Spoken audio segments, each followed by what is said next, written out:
Okay, guys, so welcome back to my shop. Couple of questions I've had asked of me. What am I doing for a forge? So, literally, I have a little tiny, 6 by 4 by like 4.5, maybe 5 inch deep fire pot in there. It's held up by cinder blocks, and it's got black iron pipe coming down and a hair dryer with a dimmer switch that I wired in. Turn it on, full blast, down to nothing. Okay. Now, that hair dryer has had the heating element pulled out of it. So yeah, you got to know a little bit about wiring and whatnot to do that, or you can just replace your hair dryer every couple of about every 6 months or so because it burns up. But yeah, real simple stuff. You can't really see it. Kind of, sort of. But you get in there and you can, let's see, turn that on maybe? Torch on. There we go. So there's the fire pot, the bottom of it, and the pipe coming into a floor flange, bolted up onto it, right? So there you go. That's that. It's in its simplest form.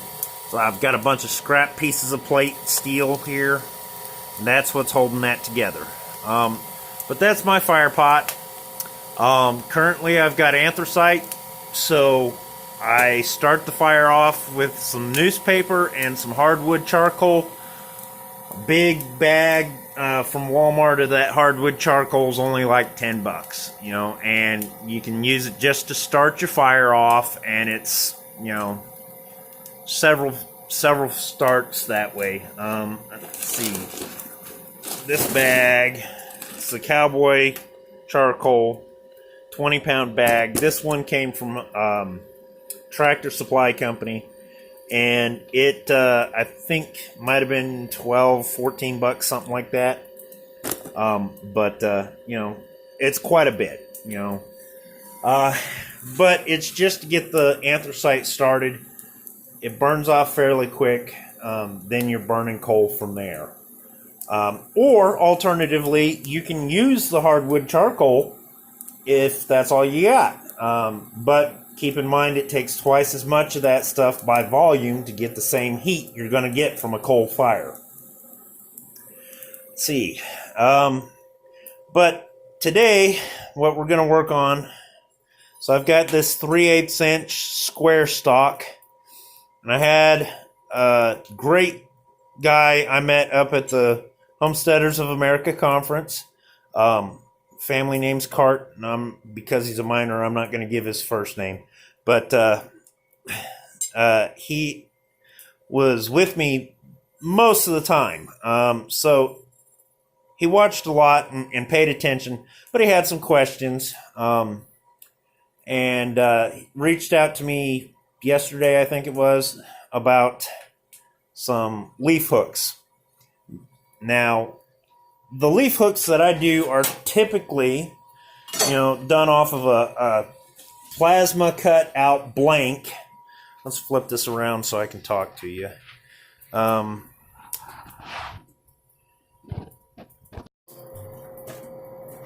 So the stuff I normally do, cut out leaf, it's cut out of a piece of plate steel. And I have a buddy of mine that's cutting those out with his plasma cutter on a home-built CNC machine that, I think total investment on that machine with his plasma cutter and everything might have been right at about $1,000, $1,200, something like that. Versus you spending the money to buy a plasma CNC machine, and you're talking 5 to 6, maybe even upwards of $7,000. So it pays to figure out how to build stuff yourself, is what I'm getting at there. But my buddy doesn't have, Mr. Cart here, doesn't have access to that type of machines. And So I'm going to do a quick leaf hook that I used to do a lot of. I've kind of gotten away from a little bit. I'm going to get back into doing more of these small wear hooks and whatnot. But he needs to see something a little simpler than that great big leaf hook that I had at the conference. So without too much more talking and further ado, I'm going to go ahead and make this. I'm starting, it doesn't have to be this long, I just like longer pieces so that I can hold on to the rod rather than use tongs as long as possible. This is about an 18-inch section of it. And really, I'm going to be working in the top 5.5, 6 inches. But the stock, parent stock, is 3/8 square stock. You can use round, that's fine. I happen to have the square, and square stock makes it a little easier. But I'm going to adjust the camera and then be back, and you're going to be able to see what I'm doing. All right, so that first heat coming up to heat took about 3 minutes or so. Did not film it. Just heated up that first, 1.5, 2 inches there. You're going to set down directly on top at the corner of your anvil, edge of your anvil there. You're going to turn it 90 degrees. Set it back down. What you're doing, you are tapering it that way. Now, if you want it perfectly symmetrical from all 4 sides, then you're going to rotate every couple of hits 90 degrees and just make it centered, okay? And that does center up your tip. But you can see there that I have created a point, a pyramid set, right? Now, while I still got just a little bit of heat, I'm going to come back about 1/2 inch from the base of that pyramid, and I'm going to set down just a little bit there and create a lip. See? Like that. Now I need to get another heat on this. It won't take as long as the first heat, but I'm going to do this in real time so you can see this. Now, just because it takes me 5-10 minutes to do this leaf, doesn't mean you have to do it fast. Take your time. Don't rush it. Make it right. I'm sorry if I'm boring you guys who've got a little more experience here, but... So, continue to set that down till it's about half the thickness of the parent stock in 90-degree sections there. And I'll show you here in a second what I've done.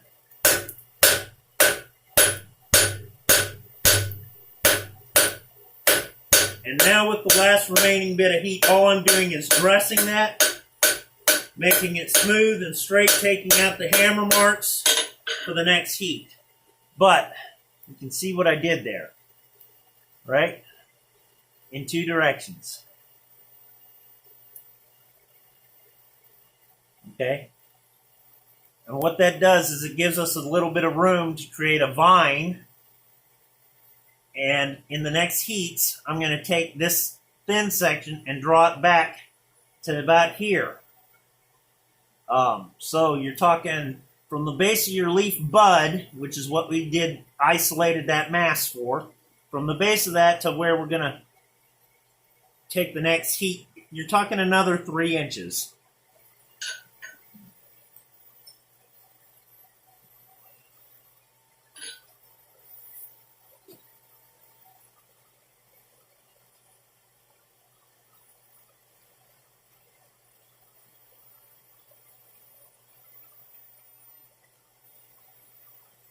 So in 2 heats, what I've done is I've taken and isolated out that leaf.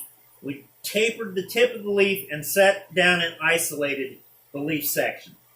Then partially drew out the what will become the stem. Got it just a touch hot there, but so we're going to carry back here about, like I said earlier, 3 inches, and we're going to carry out just back and forth, bringing that stem, because we really want to make this a nice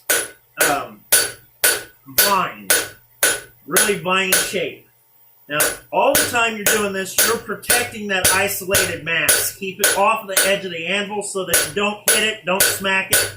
You can center up your stem here by rotating 90 degrees, but continuously. Every couple of hits, you're going to rotate it.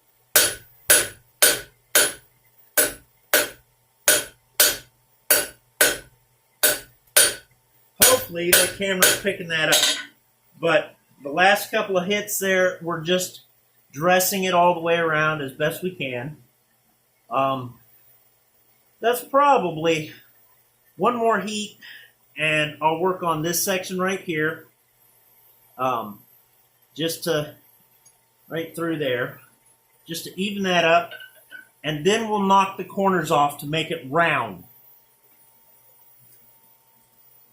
It won't make it round just then, it'll make it octagon, but you get the idea.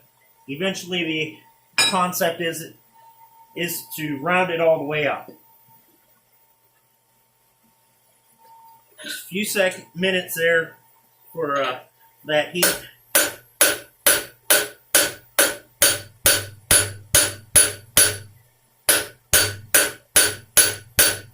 Even our vine out, you know.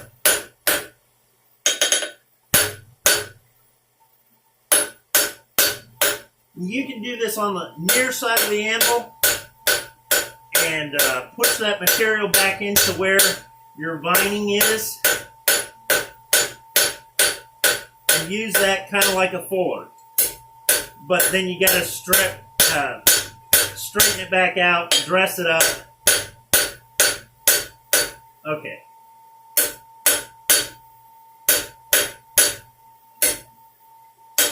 Nice and straight, very light blows just to bring it back into alignment the way we want.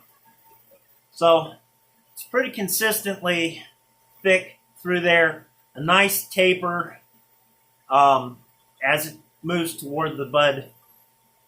And next heat is we're going to round off those corners.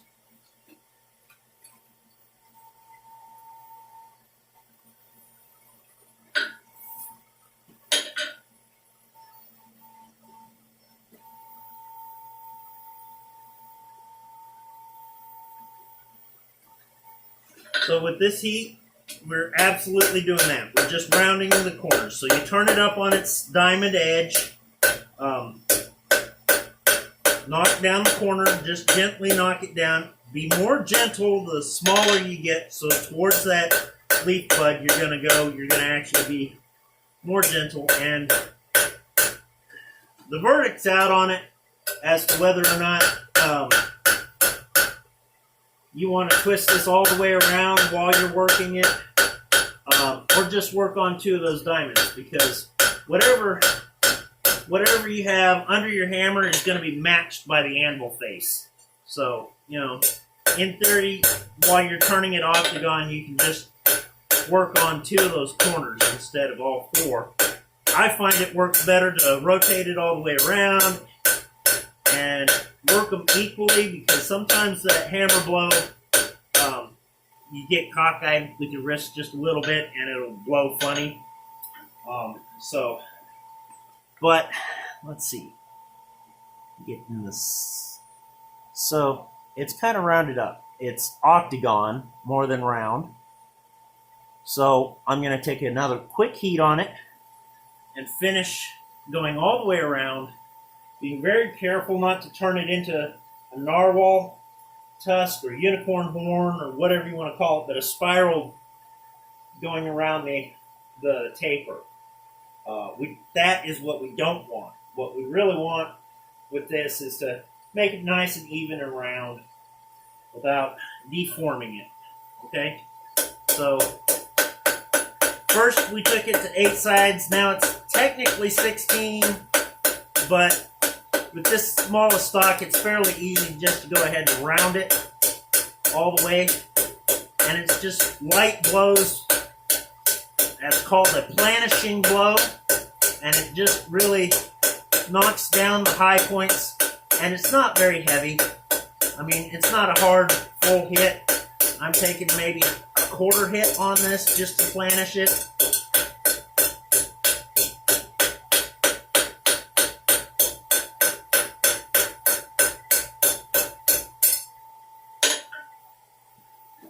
Kind of paying a little bit of attention to the transitions. You know, my camera is not the greatest, but hopefully you can see the difference between right there at the transition back into the parent stock and the stem, where it goes from 4 sides to 8 sides and then to round. Nope. So that's that. That's the stem and the bud set off. Just gonna dress everything, make it all straight, nice and straight here. And I'm going to measure that so that you got a point of reference. So, from the transition at the parent stock to the base of the bud is 3 inches now. The bud is 1.5 inches. So, you got 4.5 inches from the base of the stem up to the tip of the leaf, or what will become the leaf. That's your leaf preform there. I'm going to take a heat on that now and start forming out the leaf.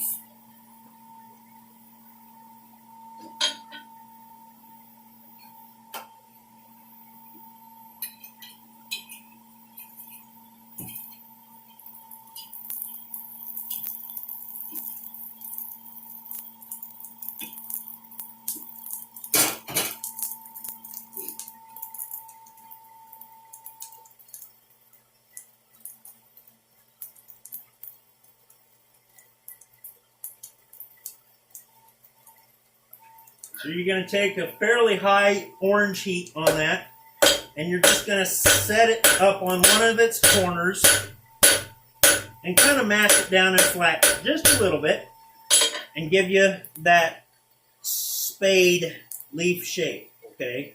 Now, you can stop there if you're after like a rose petal leaf, a rose leaf or a eucalyptus leaf. You can stretch it longer and get a eucalyptus leaf. But we're not going to do that. We're wanting to make this a nice, real fanciful shaped leaf. So I'm going to take another heat on it, and then with the cross beam, I'm actually going to draw out those lobes just a little bit.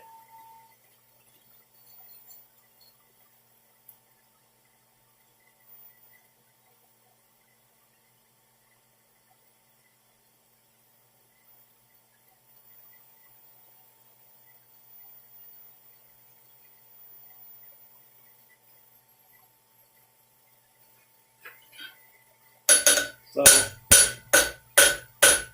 take the cross peen, and you're going to pull towards you just a little bit,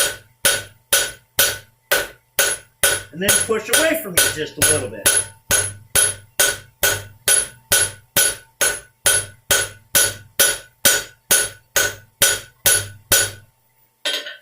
So, you can kind of see there the hammer marks from the peening, right? Give you a little bit better idea on what we're talking about there. Leaving a raised center down through the center of the leaf. If you're more accurate than I am today, then you can actually carry that raised ridge all the way up into the point. Normally, that's what I do. Didn't sleep real well last night, so I'm a little tired, and it's showing in my work. We'll see what we can do to dress that.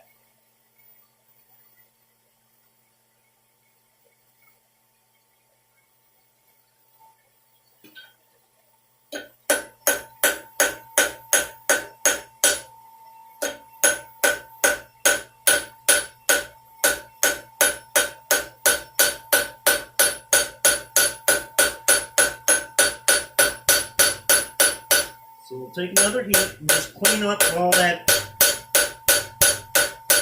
horrible, awful mishit and all that. Okay? Sorry, I forgot to show you. So I did realign and readjust that central ridge. All that was just with the peen of the hammer. One of the reasons I like this shape and style of hammer is I can get pretty accurate in there and work in some detail.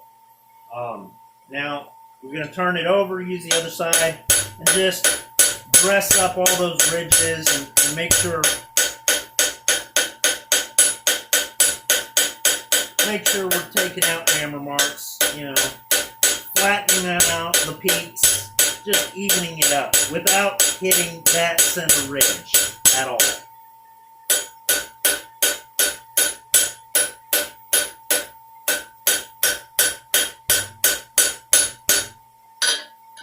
Asymmetrical spade leaf or a bean leaf, right? Okay, so the back side doesn't have the ridge, the front side does. What we're going to do is next heat we're going to take and we're going to twist this around so that we make a loop so that you have some place to put your hole, put your nail through. Because the concept is we're making a hook.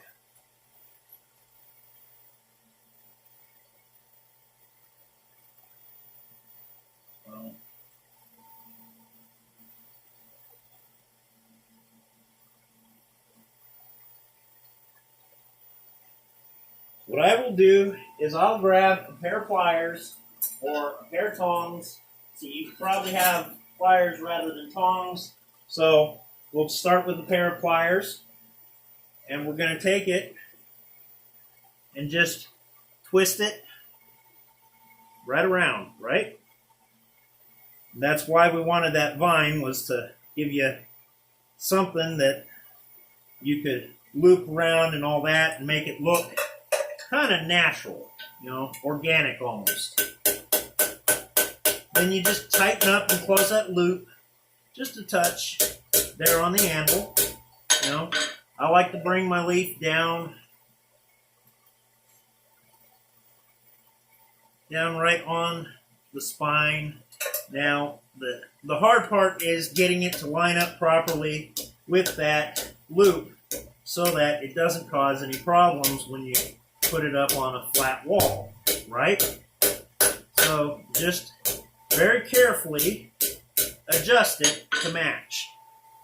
And that's going to have your hook with that leaf offset just a little bit wrapped around the stem of this hook. Now, so at this point, I have to use a pair of tongs to hold this in the fire because I need to cut it off. And so I have a pair of tongs that we're going to take a heat about, maybe 3 or 4 inches down from that base of that leaf so that we don't burn the leaf up. We keep the leaf up and out of the fire best we can. It is thin, so it's going to heat up. I'm going to show you that real quick so you see what I'm talking about. So hopefully you can see down in there, and you see the leaf right there, the loop's back there, and we're heating up this section right in here. Okay? Then, with the Hot Cut Hardy, it goes in the anvil. You guys go back in your stand. Sorry for the jostling. Just a touch there.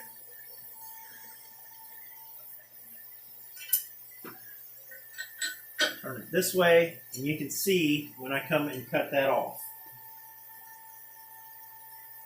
So we have our tongs ready, at the ready. We have our hammer at the ready. Ideally, we come in about another 3 to 4 inches below that leaf, and we just cut it.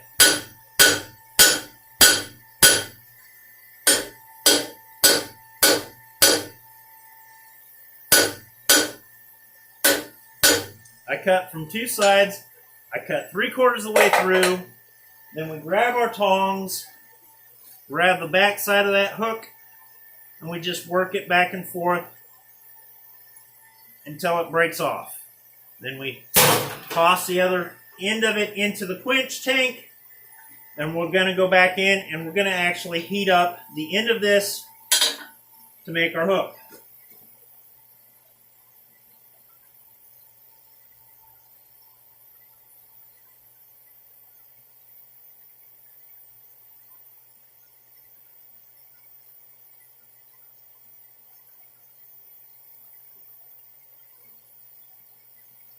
It's already hot, so it's not going to take too terribly long to heat up. There we go. So, back to the flats.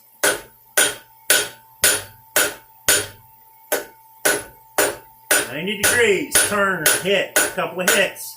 90 degrees back, hit. 90 degrees, hit. You're tapering this whole thing down to a nice point.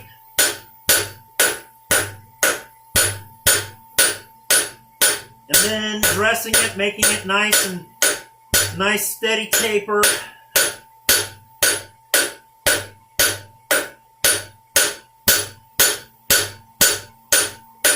You do it in however many heats it takes you to do it. Okay? But leaf off the edge of the anvil, straighten that up. Okay, so there we have what's going to be the hook. Nice even taper.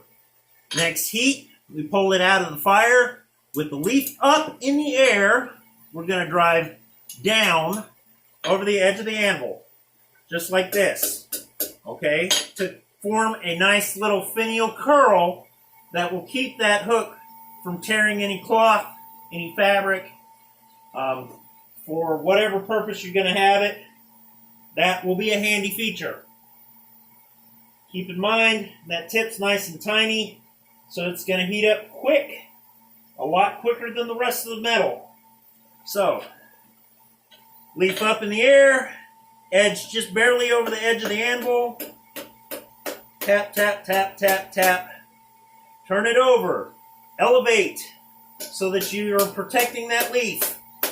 And you're going to curl that tip back to you most of the way, just like that. Okay? Now, if you want, you can close it entirely. Come back, lift up your leaf, and just close that loop. And just upward rocking motion as you're hammering should close it up. It's not all the way closed, but it's pretty tight. So that'll work. Next heat, we're going to come in. We'll put the leaf down, elevated though, because we're protecting it. And we're going to cool that tip off just a little bit so that we can hit against it and not deform it.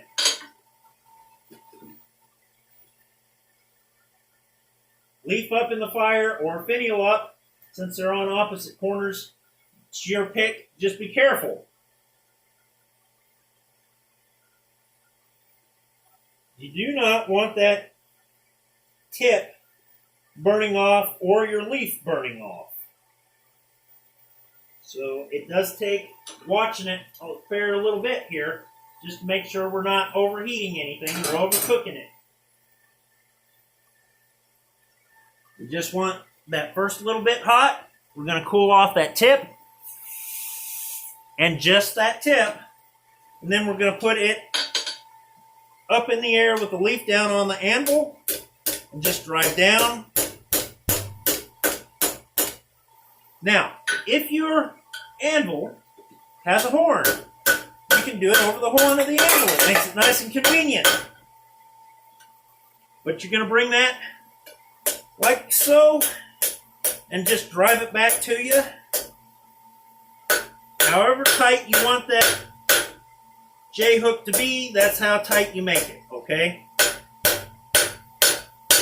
And then dress it appropriately to make sure everything's still in line up and alignment and all that.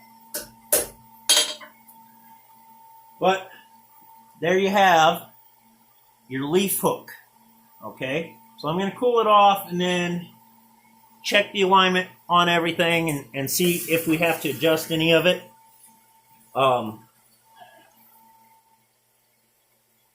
So to check your temperatures, hold it to the back of your hand. It's more sensitive 9 times out of 10 than your palm. This is just awesome temperature-wise for me. So there's our hook. I think we might need to tweak this end just a touch. Just bring it back around just a little bit, right? Okay, so we're going to hold the J-hook part in the tongs like that. We're going to heat that other piece up, and we're going to use our little plier set and just tweak that just right. So it doesn't need a whole lot of heat. And you got to be careful not to burn that leaf off. Just hot enough to make it so that you can twist it.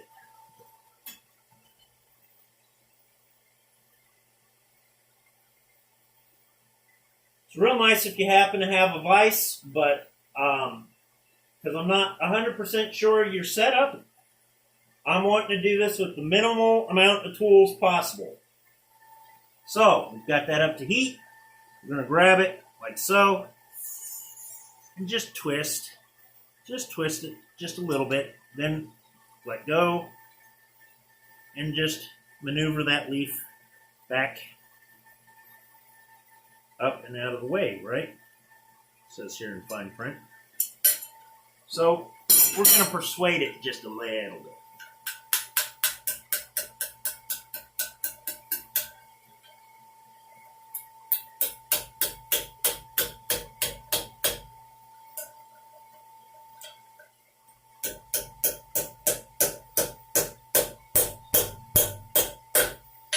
So that the back side of that's flat, you can actually get it to lay up against the wall.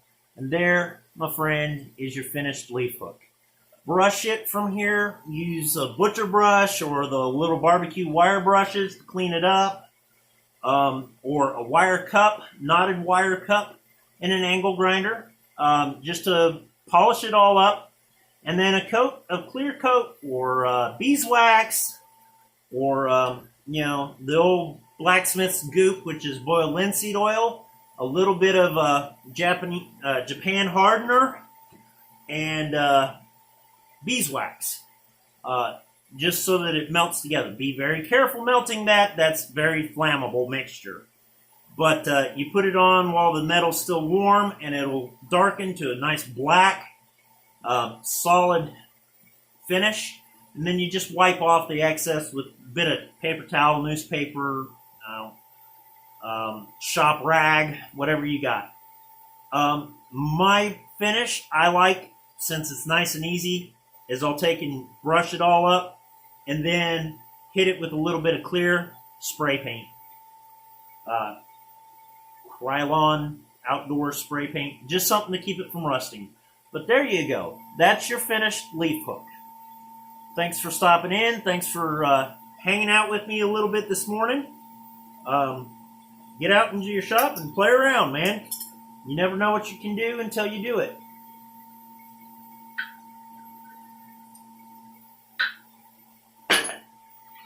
Thanks again. So, that's a finished leaf hook in all its glory.